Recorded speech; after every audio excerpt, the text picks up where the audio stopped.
have you do with the vegetables that I wanted you to pick up, or if you have them at home, we have celery, carrot, and potato. And for today's demonstration, I'm also going to use an onion. And so I've washed all of these items, and some of them need to be peeled. So I'm using the peeler from the school, probably not the best peeler. Whenever you work, so like I said, this has been washed. Peel your vegetables. You could either peel it here, never peel over a wastebasket, because if you drop the food, then it'd drop in the wastebasket, and that would be kind of gross to pull it out of the wastebasket and keep peeling it. So we're gonna peel our carrots, and hopefully you have a peeler at home just to get the skins off. We're also going to peel the potato.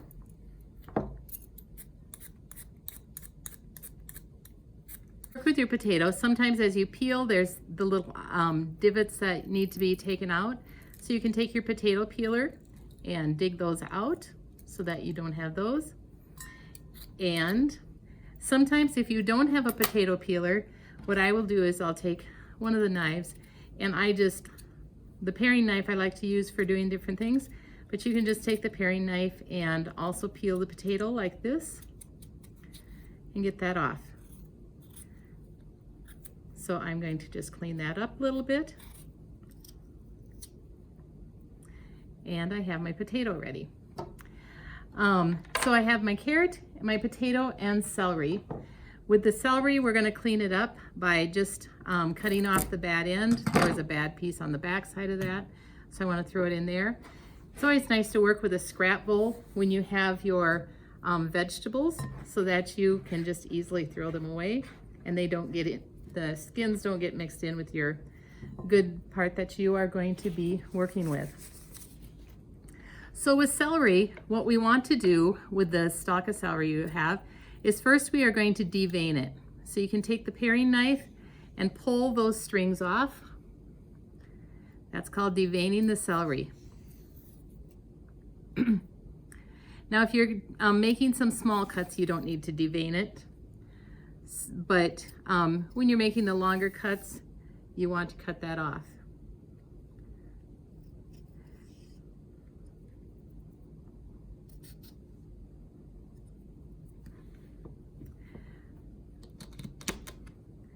So with your celery, first we're going to just do some cuts.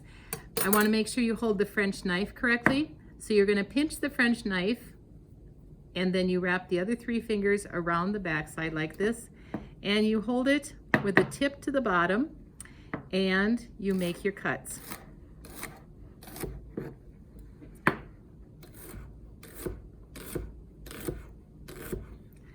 So I want you to have several cuts like that are just cut. Now for that, you wouldn't need to devein to that point, but you do want to if you have longer cuts. So what we're gonna do the next, we want some bâtonnets. So we're gonna cut our celery in half, and maybe in another little bit.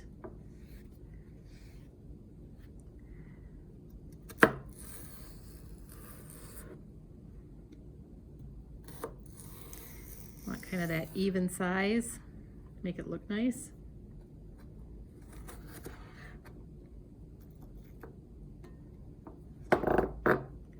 And then you'll make some even cuts.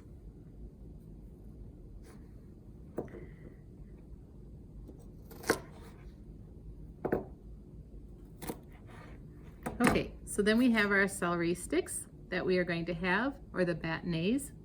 The next thing we are going to do, so when we are talking about different cuts, we have our bâtonnet, which is it's a larger size, 1.5 or 2.5 inches to 3 inches, and it's kind of a square, a 1/2 inch by 1/2 inch. We have our alunettes, this is going to be your bâtonnet, 1/2 inch by 1/2 inch by 2.5 inches. You have an alunette, which is 1/4 inch by 1/4 inch by 2.5 inches, and your julienne cut, which is 1/8 by 1/8 and 2.5 inches. Take off the ends of your carrot to get started, and I'm going to cut this carrot in half,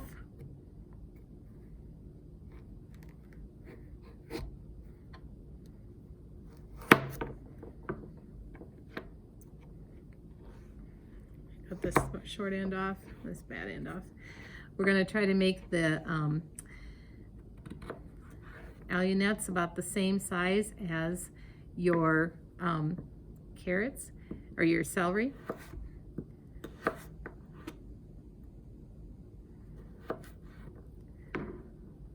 So we have our cuts, and then we want to cut them. So we should look at the end, and it should be about a 1/4 inch by a 1/4 inch and about 2.5 inches long. That's what we're going for, that allionette cut.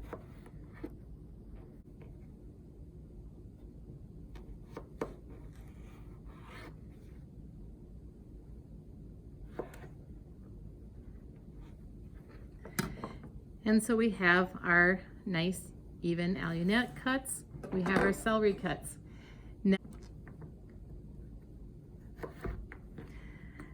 Okay, so the next thing I'm going to do is take this skinnier carrot and I'm going to cut it at more of a diagonal. So it's going to be really at an angle, pinching my French knife, holding the tip down and rocking it so that I get a real oval cut. This can make even the skinniest carrot look like a larger size, but it's also more of a fancier cut so that it shows that you're more of a chef instead of just an everyday cook when you are cutting up your carrots. Nice oval size. Like I said, it's just a skinny little carrot, but it makes it look like you have quite depth in it when you take the knife at an angle and do your cuts. Now, if you only have one carrot, you can start with the tip by doing these oval cuts and then do some of the bâtonnets or the allionettes after that. Okay, now we have the potato, and with a potato, again, you always want to try to have a flat side down. So I'm going to just take a little slice off, that to the side, and then I'm going to make, I want some julienne cuts, and so I'm going to make 1/2 inch cuts.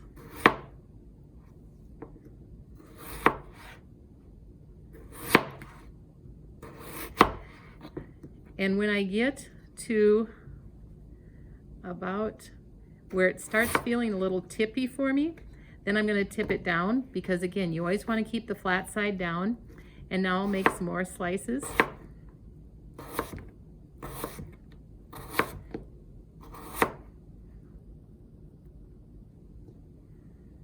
You never want to put yourself in risk. You always put it flat down. So now I have my flat cuts. I will stack them up. Stacking them up gives you a faster cut.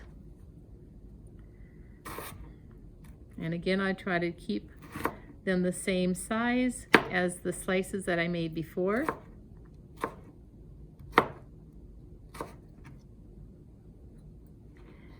So I have, if I cut the end, I should see a nice square on the end of here where you have your, well, this one would be a julienne with an allionette with the 1/4 inch and size.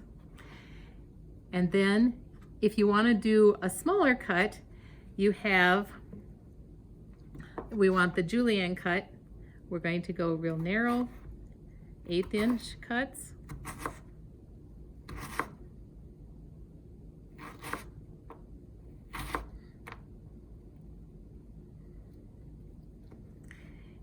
And with that smaller cut, now I'm going to make a little dice, which is when you have the smaller size, it's a brunoise.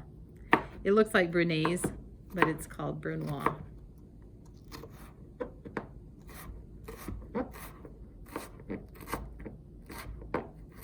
Holding your stack together, and you just have a nice little dice.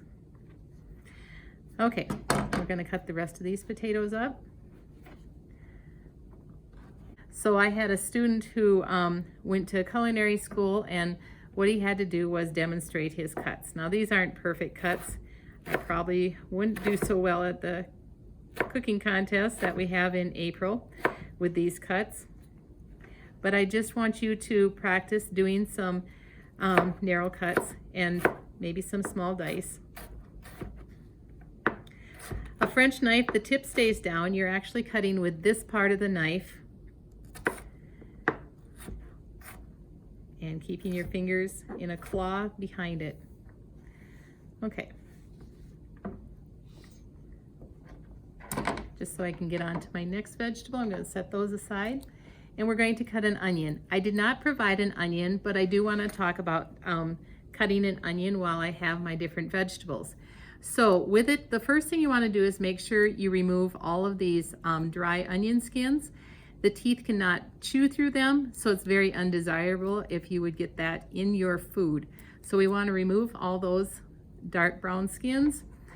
With the root holds a lot of bacteria, so you want to make sure when you wash your onion, you rub that good to get all the dirt out and pull off as much of the dirt debris or the root debris as you can. Now, nobody likes to cut an onion and cry, so there's a technique to do that. One, you want a sharp knife, and so freshly sharpen your knife before cutting your onions. We do not want to cut the root. Some of the culinary classes that I've taken, you cut the onion straight down like that, and then you keep the onion on the surface, so we could do it something like that. I'm just going to show, it's a smaller onion. I'm going to take the top off, and then at this time it doesn't make you cry because there aren't enough gases released at this moment, and so to stabilize it a little bit, you might just cut a little chunk of your onion off, set that aside so it's stable, and then you can make cuts this way. Keep that onion together, pinch it tight together so that you do not have any juices. Once you expose those juices to the oxygen or the air around you, that's when you're going to start crying. If you don't want to cry, then really try to keep that onion tightly together. The next thing we're going to do is, I sometimes will go down like this, but I want to teach you to have the stable on here. So we're going to slice into our onion, again, keeping your hands pinched on your French knife. So we're going to make some vertical cuts here.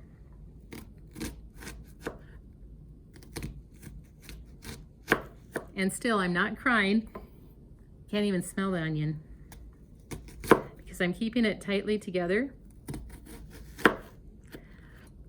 It might not be the perfect culinary technique, but on the other hand, unless you want to cry, keep your onion pinched together. Now the next thing I'm going to do with my onion is I want a small diced onion to kind of go with these things. And so now when I cut down like this, I have that onion just being diced up. And you work quickly. Get that onion diced up. Now that's as far as my cuts go. I can still see a little grid of some of the, I can still make a few more cuts with that. Or I can just kind of go like this and cut around the root, because once you cut into that root, the closer you get, you're going to start to cry. So I'm going to throw that out, get that out of my cutting area, and then just cut through the rest of this onion with a nice chop.